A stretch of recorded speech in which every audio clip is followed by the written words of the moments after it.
আরে কি হয়েছে গো তোমার? ওই পাশের বাড়ির দাদা পাশের বাড়ির বৌদিটাকে বেনারসি শাড়ি এনে দিয়েছে।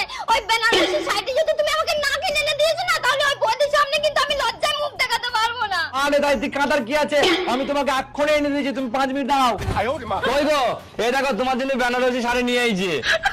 কি ব্যাপার গো, তাও তুমি কথা বলছো না, আবার কি হইলো? ওই পাশের বাড়ির দাদা পাশের বাড়ির বৌদিকে সোনার চেন কিনে এনে দিয়েছে। ওই সোনার চেন যদি তুমি আমাকে না কিনে এনে দিয়েছো না, ওই বৌদির সামনে কিন্তু আমি আবারও লজ্জায় মুখ দেখাতে পারবো না। আরে তুমি টেনশন নিচ্ছ কেন, আমি তোমাকে সোনার চেন এক্ষুনি কিনে এনে দিচ্ছি। কই গো, এই দেখো তোমার জন্য সোনার চেন এনেছি। কি হইলো গো, কথা বলছো না কেন, কি হয়েছে? ওই পাশের বাড়ির দাদা পাশের বাড়ির বৌদিকে স্কুটি কিনে দিয়েছে। ওই স্কুটি যদি তুমি আমাকে না কিনে এনে দিয়েছো না, তাহলে ওই বৌদির সামনে কিন্তু আবার আমি লজ্জায় মুখ দেখাতে পারবো না। আরে এটা তুমি টেনশন নিচ্ছ কেন, আমি এক্ষুনি তোমাকে স্কুটি কিনে এনে দিচ্ছি। কই গো, এ নাও স্কুটির চাবি, আসো না স্কুটি বাইরে